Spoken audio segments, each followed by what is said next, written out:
I think I look a little bit more drastically different than I did in the last video, but I got a haircut because it was about due time. My hair was actually getting into my ears, so I figured, you know, give it a bit of a trim will grow into the ideal length. I kind of like it this length, so whatever.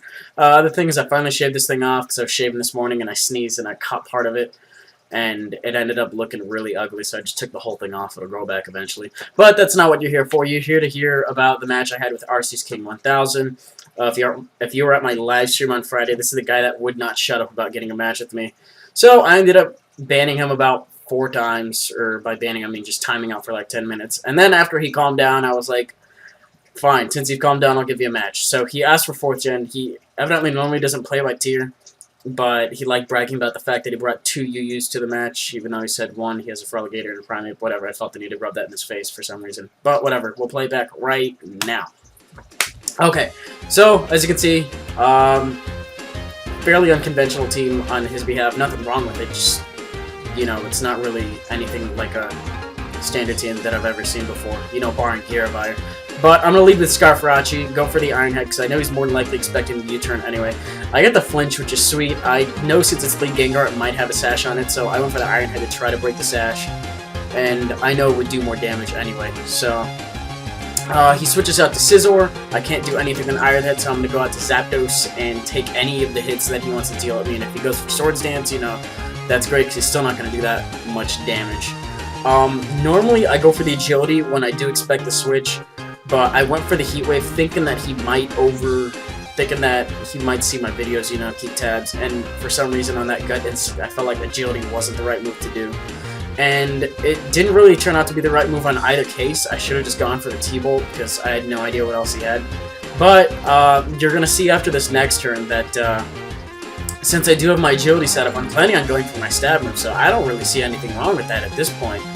But he's going to go ahead and switch out, and it's at this point, I don't know if I just mentioned it, but he does have the Gyaravar combo going with another Water type as well. So I give that thing a speed boost. And then he's confused that I'm still faster, and then he calls Agility an unconventional set. And I'm like, dude, I still outsped you with +1. So it's not that unconventional if I still got... I don't know. I really don't see anything wrong with Agility Zapdos. It is plenty fast, but there's nothing wrong with being faster when you have stats like that to just toss around like they're nothing. But I bring in Jirachi after Zapdos is taken out, because I can't take out Eevee from that amount of health. And I go to my Gliscor predicting either the Earthquake or the T-Punch, decide to go back predicting the Ice Punch. So I walked him into that, and thanks to that, I am still faster than +1, so I am able to kill him off with a U-turn, but I don't go for U-turn, I go for the Fire Punch, actually predicting the Scizor switch in. But he switches in Gengar's dead fodder, so something's dead, and I'm okay with that. I mean, I still have to worry about Scizor, but that's on the back burner for now. Gengar out of the way is always good. So he's going to go ahead and set up a DD on the switch since I'm locked in on Fire Punch. And I really don't care, because I know I can take pretty much any one of his hits that he has to dish out at me.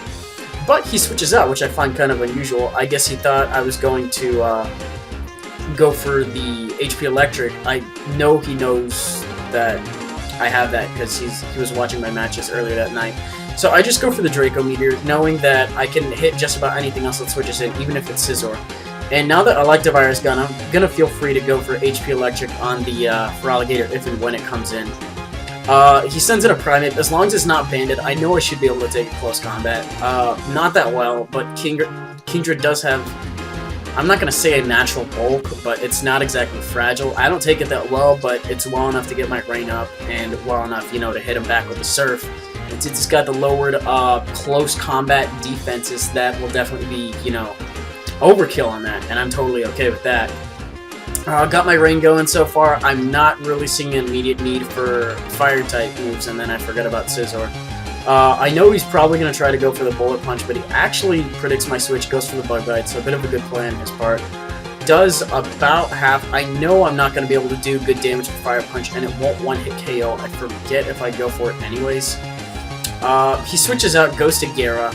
I guess he was expecting the Fire Punch, but now remembering this part of the match, I go for the U-turn because I'm thinking that that still might have scared him off anyways, even though it is at half effectiveness. I don't know.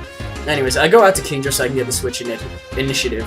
And thanks to the Rain still being up, even if he were a jolly Gyarados, I completely forget what their base speeds are, if they're even the same or not. But I'm going to be able to outspeed it, thanks to the fact that my speed is doubled. Hit it with an HP Electric. It's not going to be a one-hit KO. But the fact that he went ahead and hit me anyway, and took me out, and he is now in the red, that's not bad. I took out the Primeape. I scared off the Feraligatr at one point, so Kingdra didn't do that bad. Gonna go ahead and bring in Gengar. It's pretty simple from here. Just go from the Shadow Ball, take it out. I know he still has Scizor left, and that's still gonna be somewhat problematic. I don't think I took it out, but just gonna go for the Shadow Ball on the Feraligatr. And I know whatever he does to me is gonna end up getting boosted, but there's nothing wrong with going with a nice Shadow Ball. He figures he can take that, and he's right, because I know... Well, I don't have T-Bolt on this thing, because I have, I think this is the Mystic Gar set.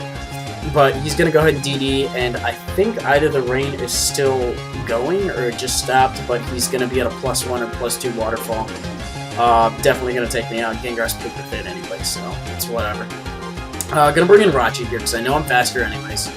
He's going to go out, switch to Scizor. I think I just went for the Iron Head.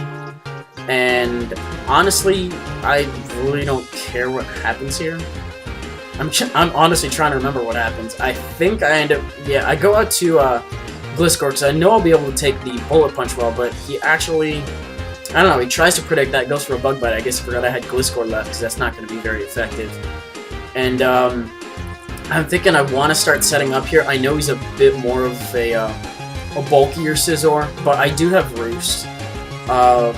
Actually, I think I set up on a turn after this because I want to gauge and see how much Earthquake does. And it does, like, jack shit. That's probably like a third tops. I barely remember his end. But that's not satisfactory damage at all. So I'm going to need one boost here if I want to get going.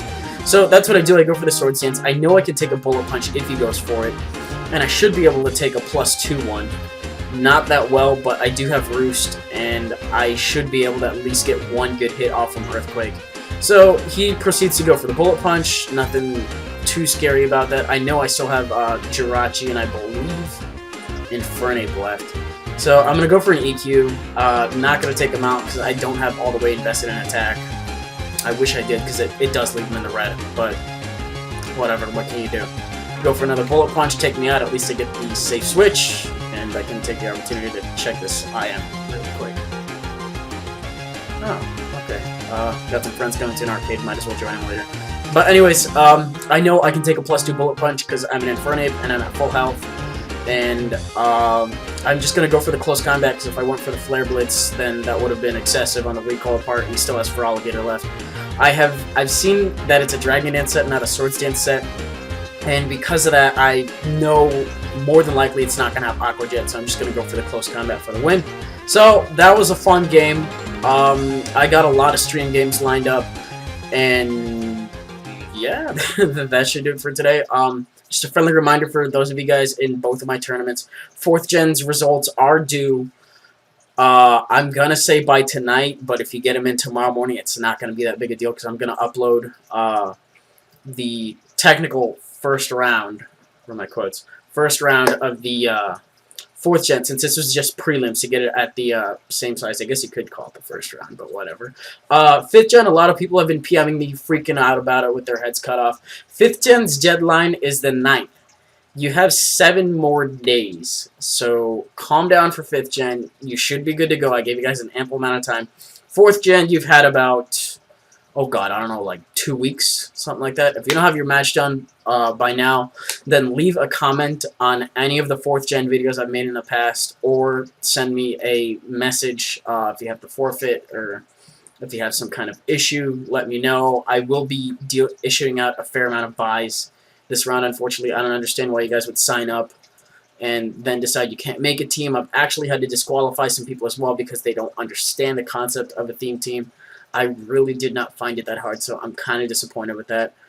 But not much you can do. Hopefully, you know, the next portions of the brackets will be doing pretty good. I've seen some good teams. I've seen some okay teams. I honestly don't have a winner's pick for either bracket yet.